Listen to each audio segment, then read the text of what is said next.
Not your average tabletop. Woohoo! Welcome to Not Your Average Tabletop. I'm Zach, And I'm Pepper. and today we're giving our first impressions of Castle Panic. Now, I believe it's actually the wood version of the game, wood edition. We've got an unboxing video if you want to see the components. I don't think it's like the grandest of all pledges that you can get for it. I think there was another level or two you could go. But it's a slightly upgraded version, I believe, compared Yep. to the original. And this was actually one I think we played. Was it on Tabletopia or something Tabletopia, yep. at some point? And it's an older game, classic one possibly you could call it.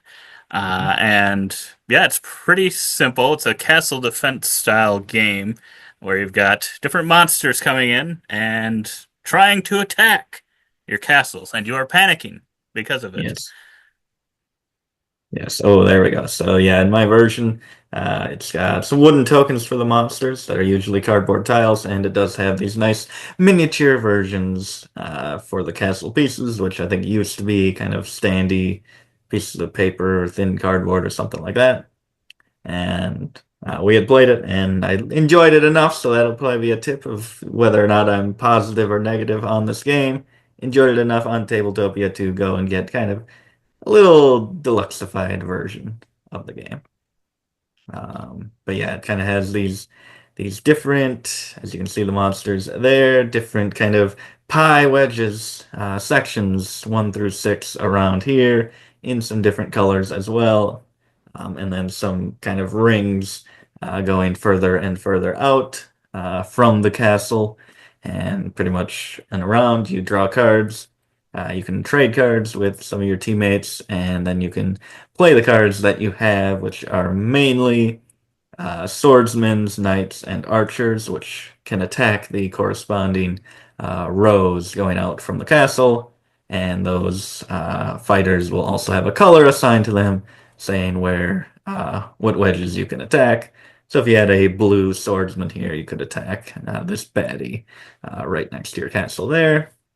Monsters get drawn from a bag, different effects. Boulders come rolling down, killing monsters, knocking down pieces of your castle, and everything moves closer, and you're just trying to keep them from destroying all of your towers. So, very light game, very approachable game. There are some variants where you can kind of play semi-cooperatively, so you're kind of keeping track of who gets the most monsters slayed by the end of the game. I think there's kind of like an overlord, so variant where one player's kind of has maybe a hand of the villain tokens and is kind of choosing when to play them or something like that. We have not played that way, but that seemed kind of interesting. I'm interested in trying that one. Um, I think there's a bunch of little things that you can add in the version, special effects for each of the towers. And there's a ton of expansions for this, so there is a lot. Like there was like a trunk pledge, so it just looks like a giant box with a ton of expansions, ton of old ones, re-implemented, a ton of new ones. And you can upgrade all these monster tokens to miniatures with kind of the new, recent, not so recent, but somewhat recent kind of Kickstarter. So there's a lot out there for this one, but I thought keep it simple, and that's what I have enjoyed of it, and I think that's how I'm going to keep it.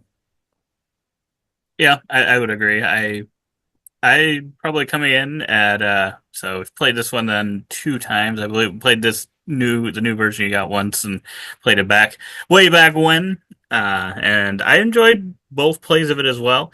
I do like the kind of you can see there some of them have more than one hit point and how you kind of turn them to show how many hit points they've got left, which very good, easy to see um, way of doing that without having like I don't know tokens on them or something to show how many times they've been hit.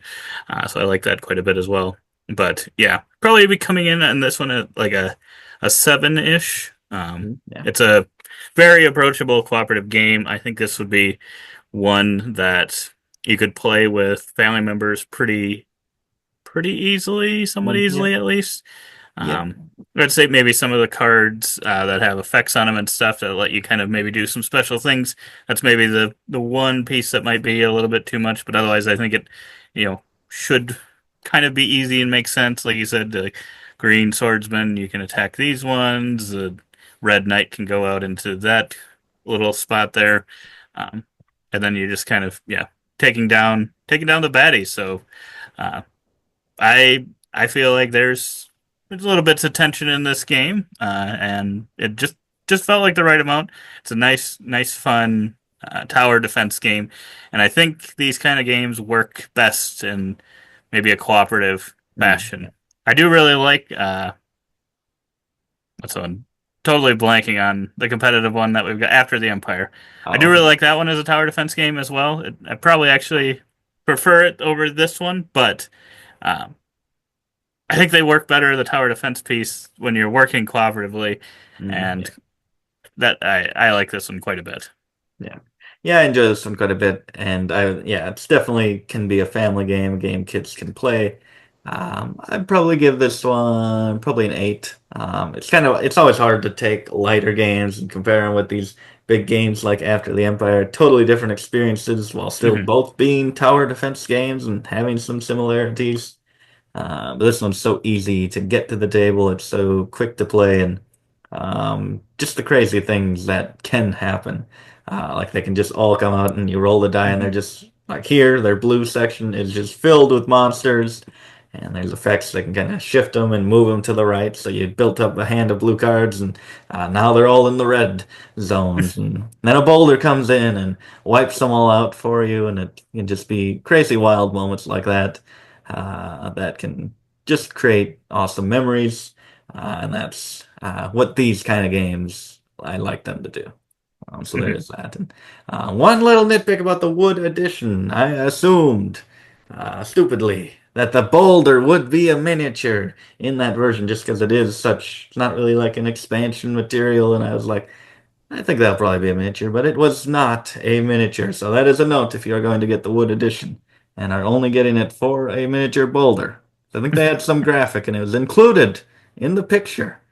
So I'm not taking all the blame here. Um, that is not included in the wood edition. So there is that. So I have to go find a rock and put it in my game box.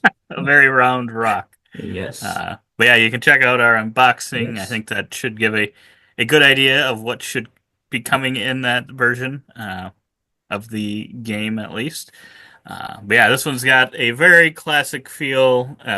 Feels like an older game that still stands up, I think, to the test of time. Looks like Board Game Geek maybe 2009. disagrees. Maybe Wow. disagrees a little bit. 6.7. It's not quite in the like Yeah. danger range that I would say. Like I feel like Yeah. it's got to be below 6.5 to really be in the danger range. Yeah. But I'm a little surprised that it's not. It Yeah. does have a definite luck factor, but Yeah. um, yeah, I think this one is very good uh, for a family style game, 100%. So Yeah. Sure.